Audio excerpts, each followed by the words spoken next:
Tito Dencho Love Story presents My Lesbi Model.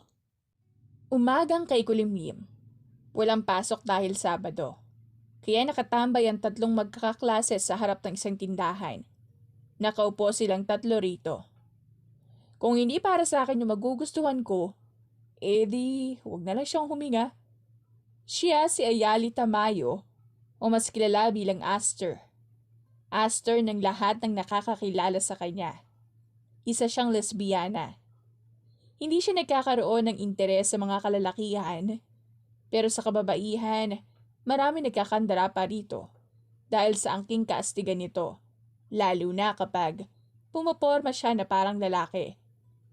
Pero Aster, wala ka na ba talagang balak magkagusto sa lalaki? I mean, what if may isang lalaki pa lang makakapagpabago sa pananaw mo? Sa love, hindi ka pa ba susubok? Tanong ng isang kaibigan nito na si Naya. Si Naya ang anak na may-ari ng tindahang pinagtatambayan nila Ayali. Hindi, kasi in the first place, baka mas pogi pa ako sa kanya. Tugan naman ni Ayali. Ang hangin!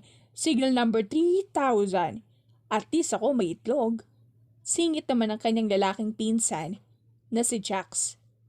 Wala kang pakialam sa itlog mo. Ilaga mo para naman may silbi. Ani Ayali sabay irap kay Jax.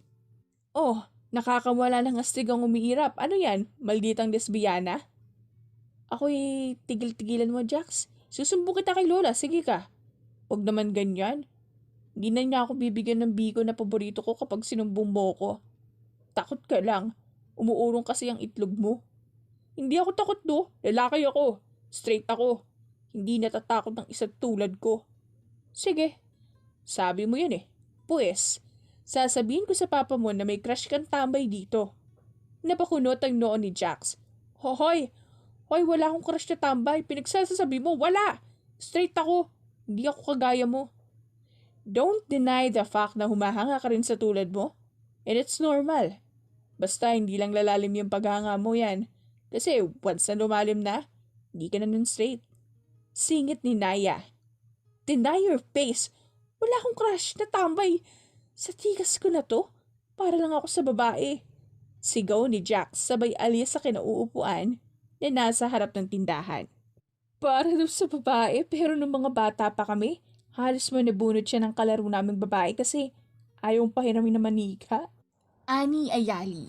Ito namang si Naya ay napahagalpak na lamang ng tawa ng dahil sa sinabi ni Ayali. Ay, Shala, naglalaro ka pala ng manika dati? Oo naman, Naya. Akin lahat ng nilalaro naming manika eh. So, paano mo naman nalaman na lesbian ka? Nasa high school na tayo noon. Magkaiba tayo ng section dati, di ba? Senior high. Senior high school tayo noon. Naging magkaklase simula nung grade 6 tayo. Tapos, may transferring na babae kasi. Tapos, sa section yata namin siya napadpad. Then, naging kaklose ko yun. Hanggang ngayon, close pa rin kami. Tapos, one time, kami lang dalawa sa classroom ang naiiwan. Lunchtime noon. Tapos parehas kasi kami na nagbabaon ng pagkain. Kaya kapag bibili na ng mga pagkain, yung mga klase namin, kami lang naiiwan. Tapos, ano nangyari? Alam mo bang sobrang kabado ako noon. Pero that day, I took that opportunity to confess my feelings for her. Tapos, ano sabi niya? Grabe, ang tagal. Ngingiti-ngiti pa kasi, parang hindi ka pa nakamove on na. Diyos ko, nakamove on na ako. Ang tagal na kaya nun. Grade 7 pa lang tayo nun eh. Oh, ano na? Ang tagal. Ituloy mo na, Diyos mio ka. Namumuti yata ang buhok ko kakahintay sa kadugtong ng love life mo noon. Ang OA mo? Saglit lang kasi. Parang panood lang yan sa TV, may komersyal. Ewan ko sa'yo. So, ayun na nga. kabado ako that day kasi aaminin ko sa kanya yung feelings ko. So ayun, umamin nga ako. Ang kaso, na-friendzone ako eh. Hanggang kaibigan na daw ang tingin niya sa akin, kaya medyo lumayo ang loob ko sa kanya. Simula nung nangyari sa buhay ko yun, umpisa na pala yun na sa mga babae na lang ako na a-attract. Kwento pa ni Ayali. Ayaw mo bang sumubok? Biglang tanong ni Naya. Napatitig si Ayali kay Naya na kunot ang noo. Sumubok ang alin? Sumubok na magkagusto sa hindi mo kauri. Sumubok sa alin? Sa hindi ko kauri? Sa hindi tao? Sa alien ba? Baliw to. Sa hindi babae kasi. Bakit kasi ayaw mong itry? Malay mo, sa kanila mo mahanap yung hinahanap mong forever. Napaiwas ng tingin si Ayali. Ayokong magaya sa tita ko na niloloko. Ayokong magaya sa pinsan ng mama ko na kahit sinasaktan ng asawa niya, pinapatawad niya pa rin dahil mahal niya. Ayokong magkaroon ng relasyon sa lalaki. Nang dahil sa mga nararanasan ng mga kamag-anak ko sa kamay ng asawa nila, lalo na sa tatay ko na kayang itakwil ang mga anak na dahil lang sa bisyo. Seryosong sagot niya kay Naya. Sorry, Bestia. Paghingi ng paumanhin ni Naya, sabay tapik nito sa isang balikat ni Ayali. Okay lang yun, o ka pa? Totoo naman kasi lahat ng sinabi ko.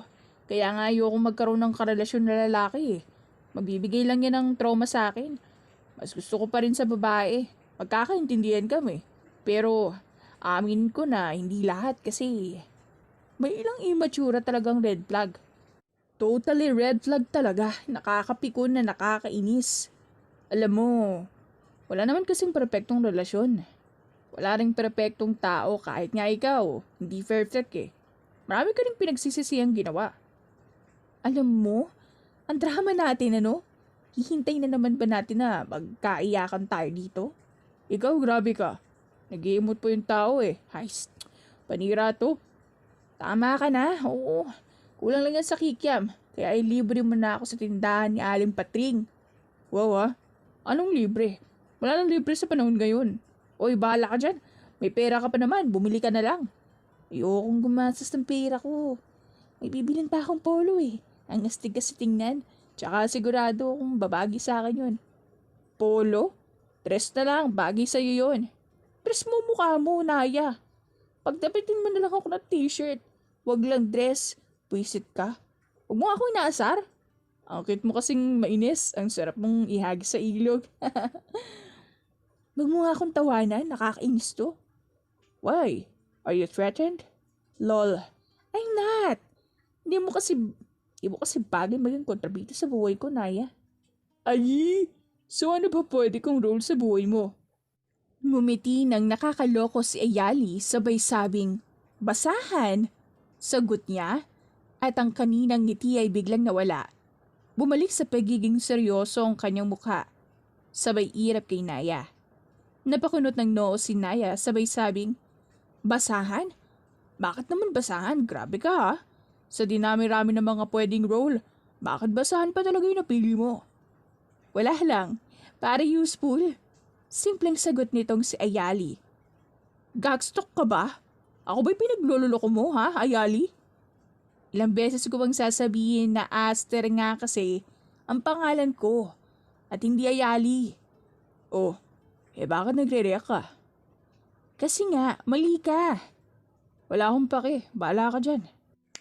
Sa stick kong to, pinatawag niyo pa akong sa pambabaeng name? No way. Wala kang magagawa, Ayali. Isa, susumpa ko talaga yung bibig mo, Naya, makikita mo. Alin ang makikita ko? Halaga ko nga, hindi ko makita. Uy, nagbubulag-bulagan ka kasi sa katotohanan, hindi ka talaga gusto ng gusto mo. Lah, inaano ba kita, Ayali? Tumahimik ka na lang, be. Kung saan napupunta yung usapan natin eh. Ang random mo kasi. Ani Ayali, saka ito umalis at iniwan si Naya. Aba, ako pa ang nasisi. Siya na ngayon kung ano-anong sinasabi at siya pa ang may ganang mag-walk out ha? Ang gagaling talaga mga kaibigan. Napangalumbaba na lamang si Naya na nagbabantay ng kanilang tindahan. Pagkaalis ni Ayali sa harapan ng tindahan nila Naya, umuwi na ito sa kanila. Pagdating niya, nadatnan niya ang nagsasandok na ng makakain ng kanyang ina. Niyakap niya ito mula sa likuran. Ma?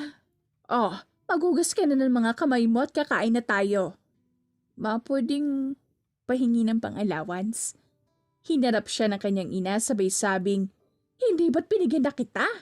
Nasaan na yung binigay ko sa'yo?" Tanong nito. "Mama, pupunta kayo ng Baguio sa susunod na linggo, di ba? Kaya kung pagkasya yun yung binigay mo sa akin hanggang sa isang Lunes pero wala na sa susunod na Martes yun, ma. Kay papa mo. Doon ka humingi ng pandagdag, wala na akong pera dito." "Wala ba talaga, ma? Sa pagkakaalam ko, sa'yo binigay ni papa yung sweldo niya." "Ha? Saan mo naman nakuha yan? Kanino mo narinig?" "Ma, hindi ko po narinig kung kanino man. Nakita ko po. Pambili ng mga kailangan dito sa bahay yon. Malaki na rin ang bill natin sa kuryente, ganun din sa tubig. Ibibili ko rin ang mga kailanganin nyo sa mga projects nyo. Hindi ba't may babayaran ka pa sa school?" "Opo." "Oh, kaya huwag akong hingian mo doon sa papa mo. Maraming pera yon." "Pero ma..." "Sige na. Doon ka na sa kanya humingi." "Sige na nga." Nakabusangot na tinungo ni Ayali ang sala kung saan nakaupo ang kanyang ama na nanonood ng pelikula. "Pa?" Pagkuha ng atensyon ni Ayali sa kanyang ama, kaya saglitan itong nilingon at agad rin na ibinalikan tingin sa pinapanood. "Hindi ka binigyan ng mama mo ng panggala mo, no?" "Pa, sa allowance ko yung hinihingi ko at hindi panggala." "Papa naman eh."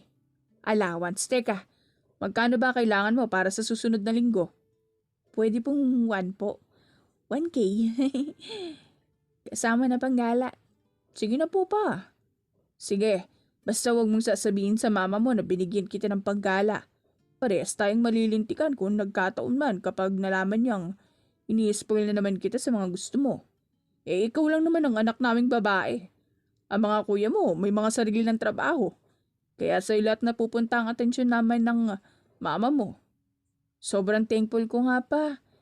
Kasi alam niyo yun, swerte ko kasi may mama akong palaitindi. At may papa akong sobrang bait. Doon pa lang, pa, parang nanalo na ako ng loto sa inyo ni mama. Sobrang thankful din po ko kasi tanggap niyo po ako. Alam mo, anak, kahit na maging sino ka pa, anak ka pa rin namin at hindi magbabago ang pagtingin namin sa'yo, Ayali.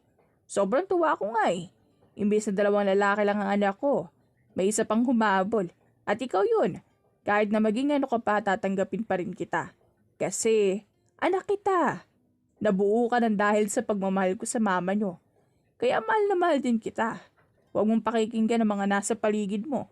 Ang pagtuunan mo ng pansin ay ang pag-aaral mo. Kahit na maging butiki pa ako, pa? Oo. Kung gusto mo, gawan pa kita ng sarili mong bahay kung sakaling maging butiki ka eh. Pero ayoko maging butiki ka. Mas okay pa rin na nakikita kita bilang tao na anak ko." Napangiti na lamang si Ayalit na luluhang yumakap sa kanyang ama. "Thank you so much, Papa. I love you so much po." Bulong nito sa kanyang ama habang nakayakap pa rin rito. Niyakap siya pabalik ng kanyang ama at hinahagod-hagod ang kanyang likod. "Masusunod mo lahat ng gusto mo basta mag-aaral ka lang na mabuti at palagi mong ipapaalam sa akin kung saan ka pupunta para alam ko kung saan kita hahagilapin." Nito. "Opo, gagalingan ko po." Tugon ni Ayali. Napatayo na lang bigla si Ayali nang bigla na lang marinig ang boses ng kanyang ina. "Oh, anong kadramahan na nangyayari sa inyong mag-ama dyan?" Tanong nito sa mag-ama. Wala naman po. Sobrang thankful ko lang na naging magulang ko kayo." Sagot ni Ayali, sabay punas ng kanyang mga luha. "Akala ko naman kung ano nang meron at kung napaano ka na, bibigwasan ko talaga ang papa mo kung saktan ka man niya. Sa hirap kong mag-labor sa ospital noon, kulang pa ang pagbigwas para iparamdam sa kanya yung hirap ko noon. Kaya umayos siya. Umakto siya bilang mabuting ama at hindi maging trauma ng mga anak niya. Kaya mo akong bigwasan, mahal. Huwag mo akong hinahamon dyan. Baka sa ospital ka na makarating sa gagawin ko sa'yo. Saktan mo na lahat ng pader. Huwag na huwag lang mga anak natin, lalong-lalo na sa Ayali." "Ayali ba ang name niyan? Si Aster yan, di ba? 3 lalaki ang anak natin. Hindi. Babae si Ayali. May diamante siya. Ma, bibig mo po. Mahal, ang bastos ng bibig mo. Wala akong pakialam. Babae ka, Ayali. Galaw lalaki lang pero never kang magiging lalaki. Pero what if, ma? Magpakabit ako ng hotdog. Ano masasabi mo? Ay hindi. Pwede ka mag-girlfriend. Pero sinasabi ko sa'yo, huwag mong balaking palitan yung nasa gitna mo. Akong hihiwa, ipapalit mong ari. Makikita mo, gusto mo? Sabi ko nga po, hindi na. Joke lang naman eh. Si mama hindi na mabiro. Ay, ewan ko sa inyo ng papa mo. Magsama kayo. Parehas kayong sakit sa ulo. Nilayasan na ang dalawang mag-ama ng mama ni Ayali nang dahil sa napikon nito. Ito namang sila Ayali ay tawang-tawa sa naging reaksyon ng kanyang ina. Yan naman na anak. Ganyan talaga kapag nagkakauban na lahat ng buhok sa katawan. Anang papa ni Ayali sa sinundan ng tawa. Narinig ko yon. Tigil-tigilan niyo ako ha. Kapag hindi ako makapagtimpiro ito, pagbabato-batuhin ko kayo ng mga plato, makikita nyo.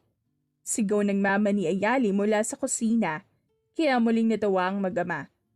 Mukhang kulang sa lambing si mama, papa. Sayin mo naman kasi tuwing gabi. Tingnan mo pa. Wala na naman si mama sa mood. Ani Ayali sa kanyang ama. Ma, mamayang gabi ha. Sa kwarto tayo all night. Mahal. Sigaw ng ama ni Ayali, saka ito tumawa. Ano sa kwarto all night? Kung ihampas ko sa'yo itong mga pinagbihisan mo para makita mo. Tigil-tigilan niyo ako. Sinasabi ko sa inyo, stress na nga ako eh. Sigaw pabalik ng ina ni Ayali sa kanyang ama. Nagkatinginan ng mag-ama. Pa, kailangan mo na talaga suyuin si mama. Umaapos na sa galit eh oh. Anitong si Ayali na nagpipigil ng kanyang tawa. Malay mo, mamaya magkaroon na pala ng bunsong kapatid. Nanlaki ang mata ni Ayali nang dahil sa narinig mula sa kanyang ama. Pa, anong balak mo? Tigil na yan. Ako lang bunso dito, no? Kunot ang noong saad nito. Bakit? Ayaw mo bang maging apat kayo? Ayaw mo yun, may kasama ka ng gumawa ng mga gawaing bahay. Papa. Hindi no ako naging anak para gawing katulong. Naging anak niyo ko para prinsesa niyo. Prinsesa? Sa siga mong maglakad, prinsesa ang tingin mo sa sarili mo, Ayali. Nagpapakababae ka na ba? Fine. Ay, sorry naman po. Dapat talaga, prinsipe yung sinabi ko pa. Medyo nagulo lang, okay? Prinsipe talaga ako pa. Final na yun. Hindi ako pwedeng maging babae. Astig ako eh. Astig pero muse ng buong section. Grabe naman. Papa naman eh. Masyado mo akong binubulgar. Mamaya marinig pa ng mga kapitbahay natin. Ay, napakamot na lamang ng ulo si Ayali nang dahil sa naging pag-uusap nila ng kanyang ama. Binalot ng saglitang katahimikan ng dalawang mag-ama na agad namang binasag ng mama ni Ayali. Oh, kakain na tayo. Magsihugas na kayo ng mga kamay nyo. Baka ikinamot nyo pa sa mga puwet nyo yan. Aya ng mama ni Ayali. Dali-daling nagpunta sa harapan ng lababo si Ayali upang maghugas ng mga kamay. Nang makapaghugas na siya'y agad siyang umupo sa upuang nasa harap ng mesa. Ilang oras pa ang lumipas nang matapos ng kumain sila Ayali, ganun din sa mga gawaing bahay, lumabas siya para magpahangin at maglakad-lakad dahil medyo makulimlim sa labas ng kanilang bahay. Nainitan kasi siya kapag nasa kwarto siya at nababagot. Sobrang saya niya nang makalabas siya. Di naman niya ang dinama ang hangin, dumadampi sa kanyang balat. Bigla na lamang siyang napahinto sa pagmamoment nang may matanaw siya mula sa di kalayuan. Isang lalaking morenong matangkad na may matitipunong pangangatawan. Nang maaninag ni Ayali ang pagmumukha ng nakakuha ng kanyang atensyon, napatitig na lamang ang dalaga sa binata. Oh, ang gwapo! Ani Ayali habang titig na titig pa rin sa binatang kanyang nakita. Napakurap-kurap na lamang siya nang maalalang hindi siya straight na babae, na ang pagkakakilala niya sa sarili niya, isa siyang lesbian. Kaya sinampal niya ang kanyang sarili. Hindi. Hindi ito pwede. Ayali, ikaw si Aster, sa babae lang dapat ako. Hindi. Ay, Diyos ko. Hindi na nga lang kita papansinin. Bakit kasi ang gwapo mo? Hindi. Walang gwapo. Ako lang ang gwapo. Tama, ako lang. Saad ni Ayali sa kanyang sarili sabay padabog na pumasok ulit sa kanilang bahay. Pumasok agad siya sa kanyang kwarto at ibinagsak ang kanyang katawan sa kanyang kama. Napabuntong hininga na lamang si Ayali. Ay, matawagan nga sila Naya. Hindi naman tuloy ako lumabas. Kinuha ni Ayali ang kanyang phone at nagtipa. Maya-maya pa'y tumunog na ito. Sign na tumatawag na si Ayali kay Naya na best friend niya para lang maghatid ng chismis. Ilang segundo pa ang lumipas nang sagutin agad ni Naya ang tawag. Oh, napano ka na naman? Bungad ni Naya mula sa kabilang linya. Bes, may chika ako. Agad na tugon ni Ayali at agad na napatanong si Naya. Ano yun? Kanina di ba lumabas ako? Aba ewan ko sa'yo. Ikaw nagkukwento. Tsaka hindi kita nakikita kaninang lumabas ng bahay nyo. Palibhasa mga pogi lang pinapansin mo. So, ano na ang kasunod? Lumabas ako kasi kanina para magpahangin tapos may gwapo ako nakita. Ay, nabubuhay na ba ang pagkababae mo, be? Asus, diyan nagsisimula yan eh. Tapos mamaya close na, tapos magliligawan, tapos magiging kayo, tapos may mangyayaring kababalagan. Oy, bibig mo ha? Grabe ang mouth ha? Hindi naman ako ganun. Tsaka sino may sabing babae ako? Para nga ako sa babae. Tapos magkakagusto ko sa lalaki. Yak! Hindi ka ba nandidiri sa mga sinasabi mo? Pwes ako, nasuso ka. Kaya itigil mo yan, Naya. Malay mo siya na, di ba? Lagi kang ang bigo sa girls eh. Baka sa lalaki ka talaga, be. Tanggapin mo na kasi na pogi yung nakita mo at may possibility na maging crush mo siya. Nag-compliment lang ako, Naya. Huwag kang OA. Dinay pa nga. Gwapo siya. Gwapo ako. Ano yun? PL? Parehas na gwapo, ganun? Baka nakakalimutan mo may perlas ka ng silangan, Ayali. Ilang beses ko bang sasabihing Aster ang pangalan ko at hindi Ayali? Ay, pare-parehas kayo nila mama. Ewan ko sa inyo. Asus, gwapo yun, di ba? Maganda ka. Pogi ako. Pogi na akong pogi. Balak sa buhay mo. Pero, agad ship ko kayong dalawa. Kapag napadaan ulit sa tapat ng bahay nyo, picturean mo tapos send mo sa akin para malaman ko kung pogi talaga siya. Para kung ayaw mo man, ako na nagsasalo sa kanya. Napakunot na lamang nga noon ni Ayali. Ewan ko sa'yo, ang hilig mo sa pogi eh, hindi ka nga nila gusto. Aray sakit mo naman magsalita. Totoo naman, tingnan mo yung pogi nakita mo sa Instagram. Nagpapansin ka na't lahat-lahat, pinatulan ka ba? Oo, inandi ako. Aroy, yan ang masakit. Nilandi ka lang, nag-enjoy ka naman sa bare minimum. Tama na nga. So ano nang meron sa kwento mo? Iniiba mo yung topic natin eh, kasar to. Nung nakita ko na siya, parang may something na weird akong naramdaman. Parang yung pisngi ko na mula. Parang ganun. Basta. Ganun yun. Ang hirap kasi explain eh. OMG. In love ka na ba eh? Babae ka na, I'm happy for you, girl. Tumaas ang gilid ng labi ni Ayali nang dahil sa narinig mula sa bibig ng kanyang kaibigan, sabay sabing, Kadiri, malay mo lang naman, masama bang magbaka sakali, ganon? Masama talaga, lalo na kung akong ginaganyan mo. Bakit? Maganda ka naman and I think bagay sa'yo mag-dress. Magmumukha kang prinsesa. Pagsuotin mo na ako ng lahat ng damit, wag lang gowns o dress. Dahil hindi ako magsusuot nun. Kadiri talaga, promise. Talaga ba? Baka nakakalimot mong malapit na ang intramurals at ikaw ang muse ng section natin. Magbabakot ako. What? Sayang yung points. Ang laki kaya nang makukuha mong grades plus. Hindi mo na need mag-test ng final exam. Ayaw mo ba nun? Joke lang naman. Ayokong mag-test ng finals, no? Sige na nga. Bakit kasi ako pa yung ginawang muse? Marami namang iba dyan. Maganda ka kasi, be. Ayaw mo yun? Inahangaan ka kapag pumaporma ka ng pambabae. Crush ko rin ang bayan ng dahil sa kapugian mo. Maangas ako, Naya. Hindi nagdadress ang maangas. Pero, sayang ang grades. Aminin mo. Nakakapanghinayang, di ba? Oo nga. Kung hindi lang talaga sa grades, di ko tatanggapin rumampa sa maraming tao sa intramurals, no? Kadiri kaya mag-gown. Ganda nga eh. Tsaka babagay sa'yo ang magsusot ng gown, no? Sigurado akong maraming hahabol sa'yong chicks. Chicks? Mga kitty? Baliw. Chicks sabi ko, mga chicks. Oo nga. Mga manok na maliliit. Gaga. Hindi yon. Babae kasi ibig ko sabihin. Has, ewan ko nga sa'yo. Pahala ka. Linawin mo kasi yung sinasabi mo.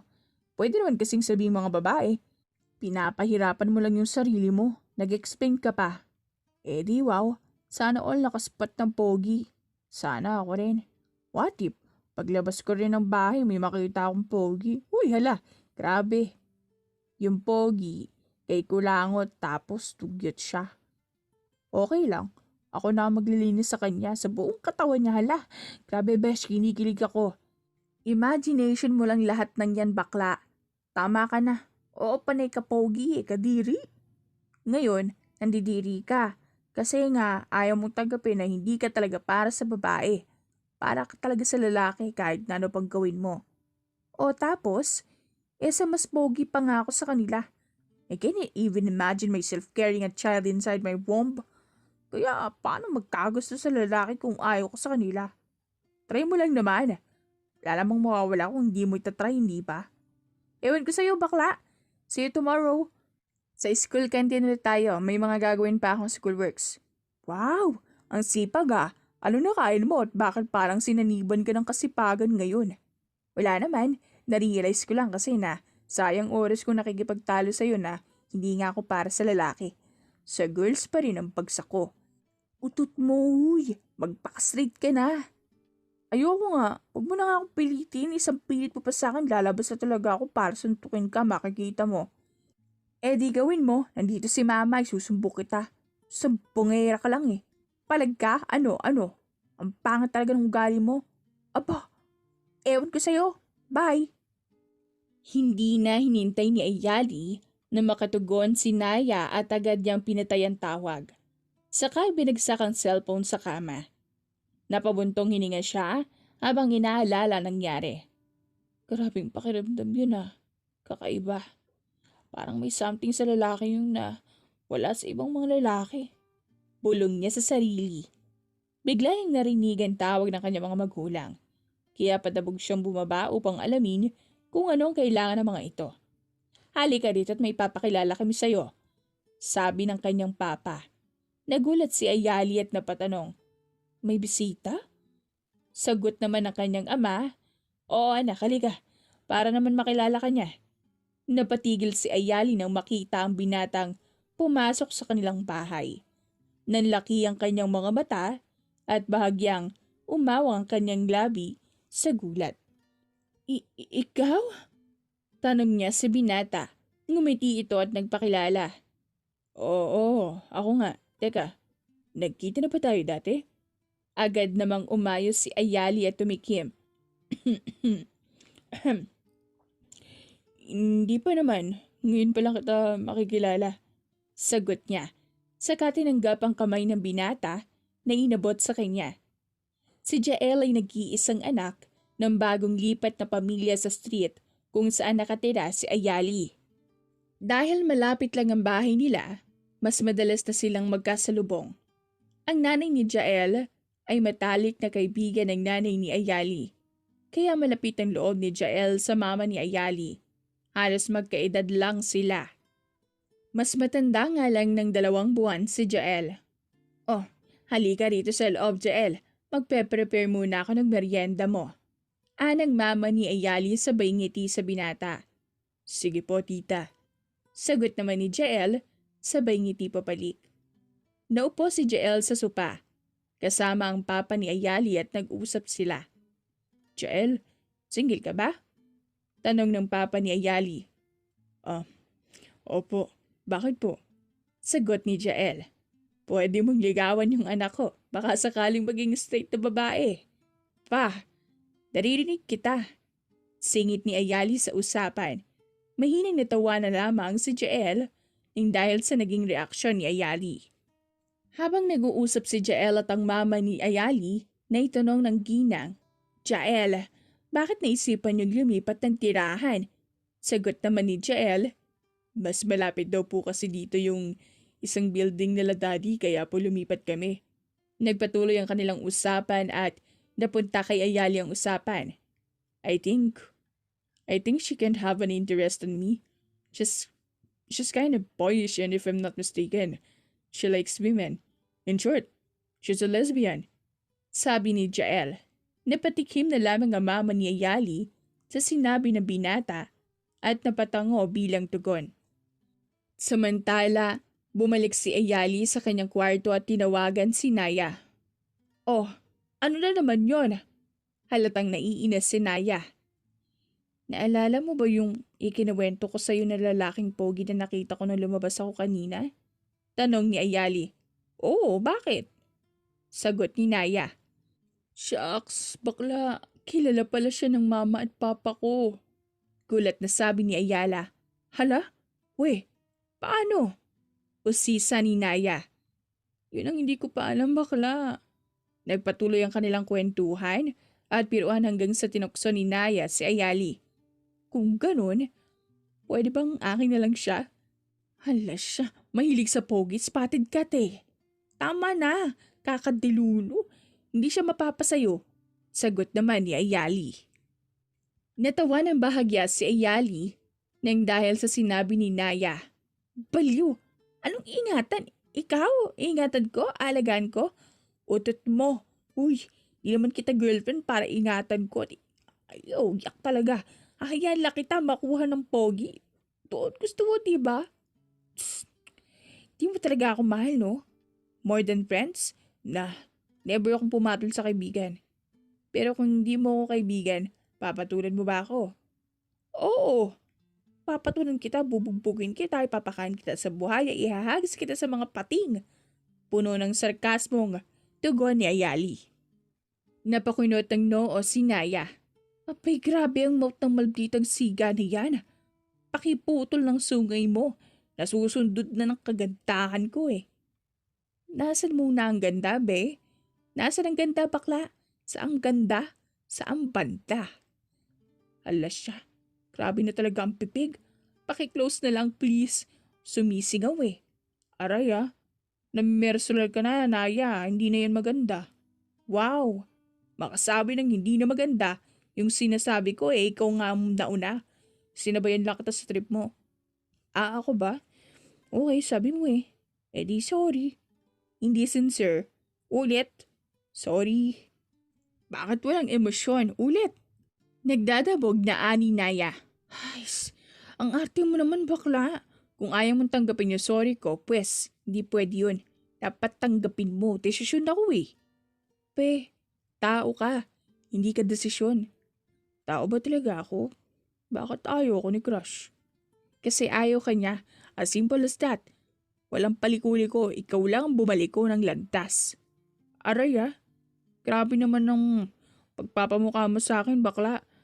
Grabe ka na. Kulang ka sa tulog, no? Kaya akong tip mo ngayon. Gaga ka. Ikaw ngayon tumawag sa akin, ginala mo ang beauty rest ko. Beauty rest daw, pero stress na kasi. Laging inuutusan. Sige na, babush na. Mamaya na lang tayo mag-uusap. Paparating na yung nanay ko. Bye! Bye, bakla! Nang matapos ang usapan ng magkaibigang ito, inilapag na lamang ni Ayali ang kanyang cellphone sa mini cabinet na nasa tapat ng kanyang kama sa may uluhan. Pumunta siya sa kanyang computer at naglaro na lamang siya ng online games para siya'y malibang. Ilang sandali pa'y nagpaalam na si Jael na uuwi na sa kanila dahil pinapauwi na siya at may asikasuhin pa raw ito. Tita, mauna na po ako ha. Salamat po sa pamerienda nyo. Sige po. Pagpapaalam ni Jael sa mama ni Ayali. Sige, Jael. Mag-iingat ka sa pag-uwi ha. Saad naman ng mama ni Ayali. Opo, tita. Sige po, muna na po ako. Tugon ni Jael saka ito umalis na ng bahay nila Ayali. Nang makalayo na si Jael, pinuntahan si Ayali ng kanyang ina sa kanyang kwarto. Nadatnan niya itong PC at naglalaro ng online games sa kanyang computer. Nilapitan niya si Ayali at kinalabit. Kaya napalingon si Ayali sa kanyang ina na nasa likuran niya na lang pala. Tinanggal niya ang kanyang headphone sa pagkakasuot sa kanyang ulo at hinarap ang kanyang ina saka siya ngumiti ng pilit. Bakit ma? Tanong ni Ayali sa kanyang ina. Bakit hindi mo hinarap yung bisita kanina? Agad kang pumasok sa kwarto mo. Sa susunod na gawin mo pa yan. Hindi na kita papayagan pang gumala o lumabas ng bahay. Pinastos mo yung bisita natin. Kahit man lang sandali at in-entertain mo siya. Kaso hindi. Mas inuna mo pa yung paglalaro mo. Sermon ng kanyang ina. Ma, hindi naman porke bisita kailanganin nandun na ako at kailangan harapin. Tsaka, hinarap ko naman po ah. Nagkakilala naman kami. Okay na po yun. Hindi naman akong pinunta nun. Ang uwi niyo po eh. Kayo ang pinunta niya at hindi ako. Tsaka isa pa, di kami close para makipag-usap ako sa kanya. Ma, bakit ba bigla sa inyo na hindi ako nakipag-usap sa mukong na yun? Ayali, yung bibig mo ha? Bakit ba kayo masyado nagkakaroon ng paki sa lalaking yun? Sino ba talaga siya sa inyo? Anak siya ng best friend ko. At gusto kong kayo ang magkatuluyan dalawa. Napakunot ang noon ni Ayali nang dahil sa narinig mula sa kanyang ina. Ano? Ma, ako? Magpapakasal sa lalaking yun? Oo. At wala kang magagawa doon, Ayali. Matagal na kaming desisyon ito ng mga magulang ni Jael. Kaya wala ka nang magagawa, Ayali. Sa ayaw at sa gusto mo kay Jael kay kakasal. Pero ma, ayoko po. Ayoko sa kanya, ayoko sa lalaki, ayoko po. Alam niyo naman po kung ano ako, hindi ba? Bakit hindi na lang niyo tanggapin na eto na ako. Ni-lesbian talaga ako. Buti pa si Papa naiintindihan ako. Ikaw ba, ma? Yung gusto mo lang laging gusto mo na susunod. Dahil magulang mo ako, Ayali. Alam ko kung ano ang makakabuti sa'yo. Makakabuti nga ba talaga, ma? Sige. Sabihin na nating makakabuti nga sa akin. Ang tanong, magiging masaya ba ang anak mo sa desisyon ikaw mismo ang may kagustuhan, ma? Parang sinasakal mo na ako sa ginagawa mo eh. Huwag man po sanang ganito, ma. Pero anak, mabait si Jael. Maaalagaan ka niya. Kaya kanyang intindihin kahit na anong ugali pang ipakita mo sa kanya. Kilalang kilala ko na ang batang iyan, anak. Matagal na rin may pagtingin yan sa'yo. Kahit na po, ma. Ako pa rin po ang magdedesisyon para sa sarili ko. Please, ma. Huwag naman pong ganito. Nagpakita ng matinding suporta ang ina ni Ayali sa kabila ng kanyang sariling kagustuhan na bumalik ito sa dating siya. Bagamat aminado siyang naging makasarili, handa siyang tanggapin ng anak anuman ang piliin nito. Samantala si Ayali naman ay hindi mapakali buong araw. Iniisip ang itsura ni Jael. Paulit-ulit na bumabalik sa kanyang isipan ang mukha ng binata. At kahit pilit niyang itinatanggi, hindi niya maiwasang mapangiti. Dahil sa pagkalito sa kanyang nararamdaman, nagdesisyon siyang lumabas kasama ang kaibigang si Naya upang malibang. Laking gulat ni Ayali nang makita si Jael sa kanilang block sa eskwelahan. Hindi niya inaasahan na magiging magkaklase sila. Ikaw? Nagtatakang tanong niya. Oh, Ayali, ikaw pala. Dito ka rin pala nag-aaral. Tapos, magka-block pa tayo. Good morning nga pala. Sagot naman ni Jael simula noon. Madalas silang mag-usap. At unti-unting napansin ni Jael ang tagong kagandahan ni Ayali. Palihim niyang kinukuhanan ng litrato ang dalaga at madalas siyang tumitig dito. Bagay na hindi nakakaligtas kay Ayali. Minsan, nahuhuli niya si Jael na nakatingin sa kanya na may ngiti sa labi. Kaya naman, napapatingin din siya. Ngunit agad na umiiwas dahil sa hiya. Dumating ang araw ng Miss Intramurals, kung saan si Ayali ay isa sa mga kandidata. Abala siya sa paghahanda, kasama ang kanyang ina at si Naya. Ma, ang haba ng gown ko. katingin kapag sinuot ko mamaya. Reklamo niya sa kanyang ina. Diyos ko sis, para mga babae lang yan sa tabi mo, makakate. Pabirong sagot ni Naya. Sa kabila ng kanilang tawanan at saran, ramdam ni Ayali ang kaba sa kanyang dibdib. Hindi lang dahil sa kompetisyon, kundi dahil sa isang hindi may paliwanag na pakiramdam na bumabagabag sa kanya. Habang inaayusan, biglang sumagi sa isip niya si Jael. Naalala niya kung paano ito palihim na kumukuha ng litrato at kung paano siya nito tinatanaw mula sa malayo. Bakit ko pa siya naiisip? Ano bang meron sa lalaking yun? Bulong niya sa sarili. Hindi niya alam kung anong emosyon ang dapat niyang maramdaman. Inis?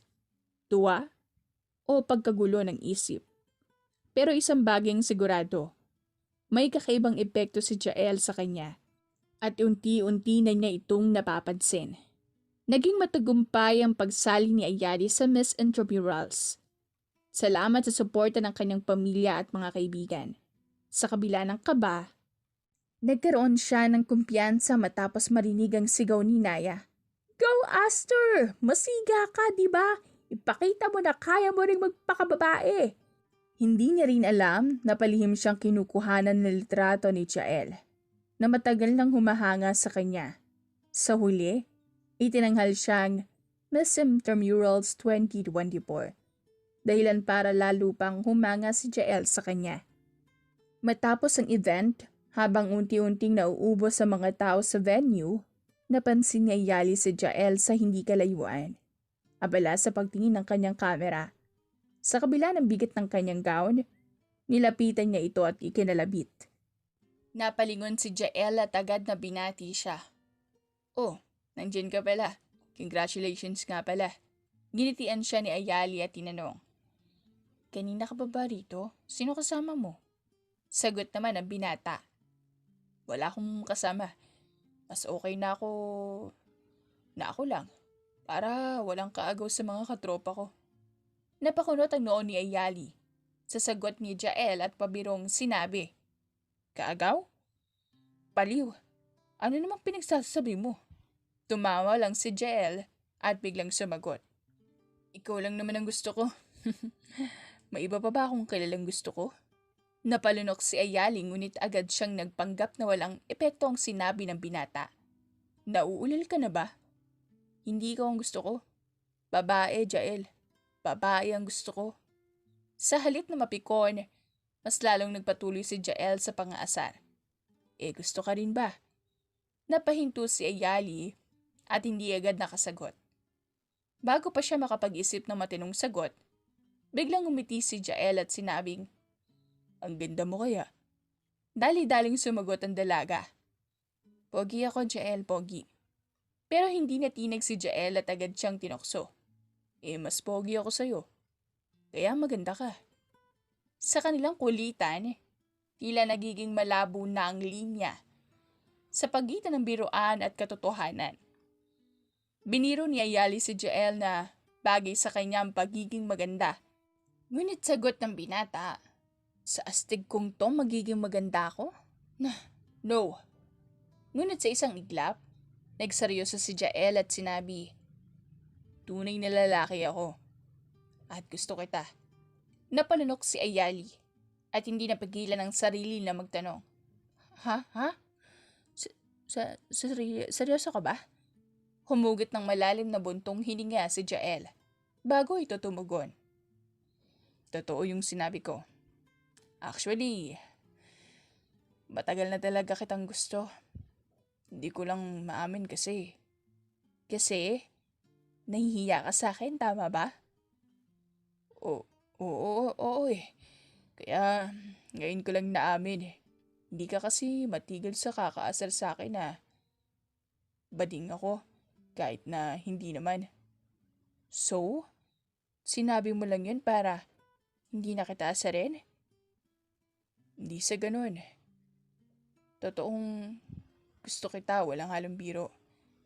Pero parang ganun na rin. Parang hindi mo na ako inasar na bading ako.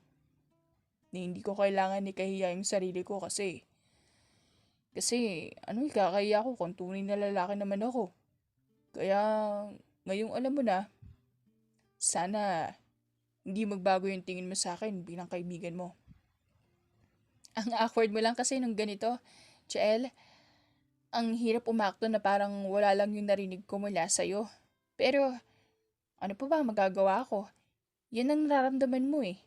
Hindi ko naman kayang pigilan yan, tsaka masasabihin kasi ako sa'yo eh. Ma, matagal ko nang nararamdaman to eh. Ngayon lang din ako nagkaroon ng lakas ng loob. Palagay ko, palagay ko ito na ang tamang pagkakataon para malaman mo to. Kumunot ang noo ni Jael habang nakatitig kay Ayali. Ano yun? Parang mukhang sobrang importante. Kinakabahan tuloy ako, Ayali. Ano ba yun? Umiwas ng tingin si Ayali. Gu- gu- Gusto kasi kita, Jael.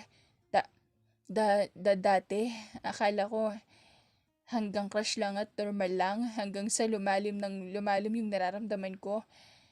Hindi ko alam na parehas lang pala tayo ng nararamdaman. Kaya, kaya sinabi kong ang awkward dahil gusto mo rin pala ako. Pero kasi, nag-aalangan ako na baka masira ang friendship natin ng dahil sa nararamdaman nating dalawa. Kaya go with the flow na lang ako. Napangiti ng napakalapad si Jael nang dahil sa halong kilig at tuwa ng kanyang nararamdaman ngayon. Hindi ko inaakalang ganitong kahantungin ng bigla ang pag-amin ko sa'yo. Sobrang saya ko, Ayali. Salamat ha. Sabi ni Jael, sabay yakap sa dalaga, pero agad din siyang bumitaw sa pagkakayakap at hinawakan ang magkabilang mga kamay ni Ayali. Ayali, pwede bang humingi ng permiso para ligawan kita? Nakangiting tanong ni Jael kay Ayali habang titig na titig siya sa mga mata ng dalaga. Since lagi ako nasasaktan sa babae, sige. Sige, papayag akong ligawan mo ko. Gusto kong hindi ka mag-expect mula sa akin na agad kitang sasagutin kasi kailangan kilalanin muna kita. Sorry, Jael. Pero hindi ako katulad ng ibang babae na madaling makuha.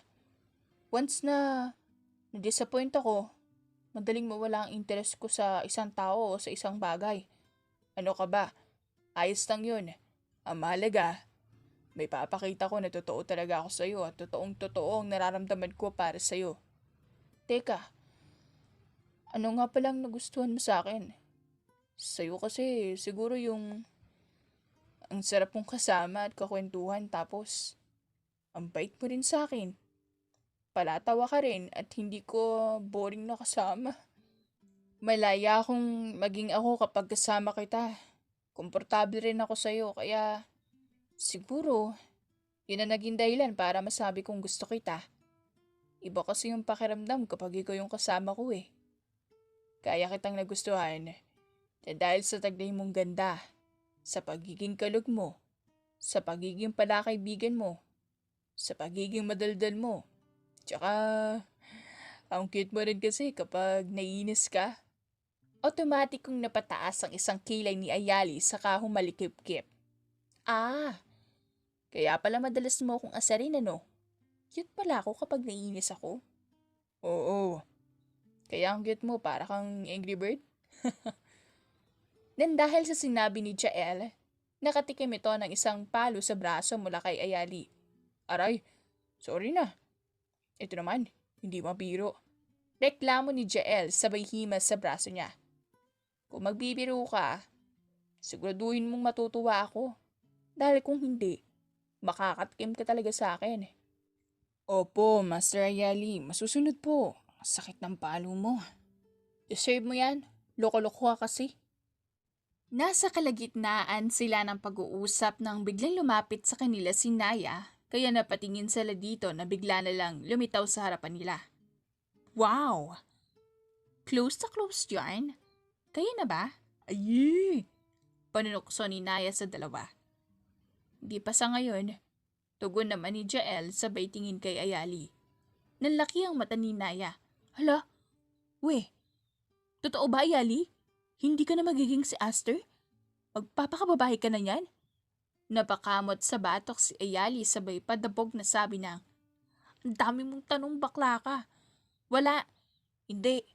Bali ka ng pagkakarinig, ang totoo. Nililigawan ako, okay?" Mas lalong nanlaki ang mga mata ni Naya nang dahil sa gulat.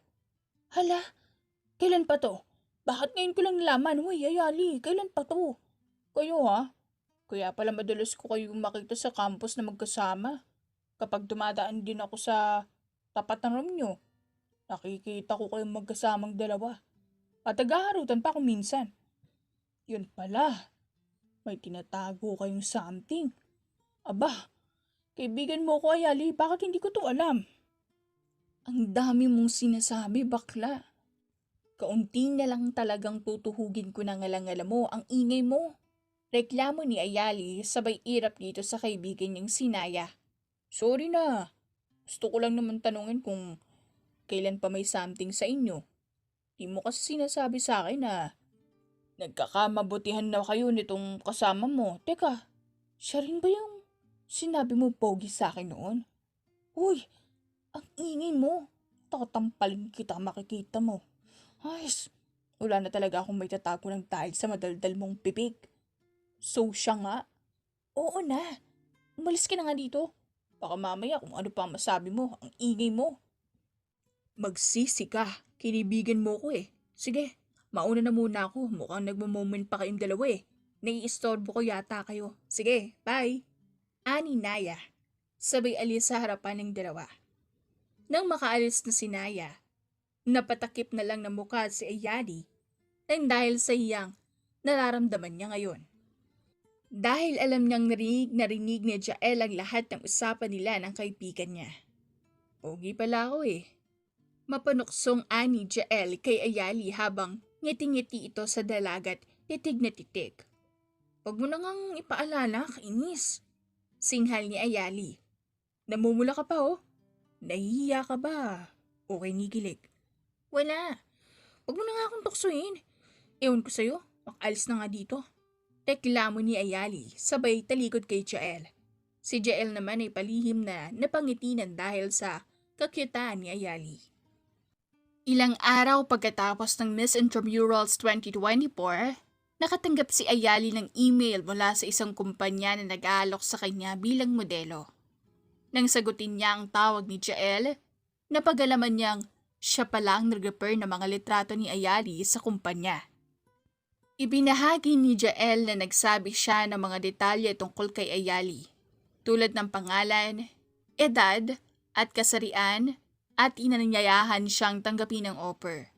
Pinayuhan pa siya ni Jael na pwede siyang tumanggi kung ayaw niya. Bagamat nagulat, nahirapan si Ayali na tanggihan ang alok ng kumpanya dahil sa malaking kita na makukuha niya. Tinanggap niya ito. Ngunit nagbigay siya ng babala kay Jael. "Kapag ako na-scam dito, Jael, sinasabi ko talaga sa'yo humanda ka sa akin kapag nagkita tayo."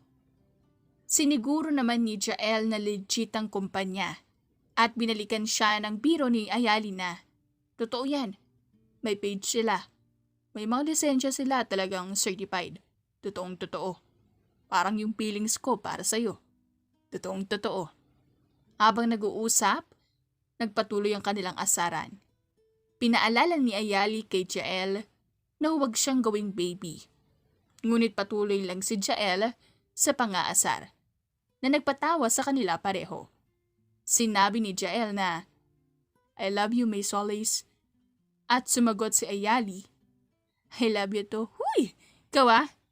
Nagtapos ang kanilang usapan sa magaan na biro at palitan ng mga banat. Kung saan nagpasekreto si Ayali, "Hindi kita titigilan hanggat hindi ko napipilipit yung spinal cord mo."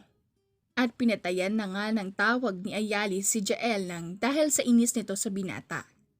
Sa likod ng pang-aasar ni Jael at pambubwisit niya kay Ayali, nakangiti ito. Kinikilig ito.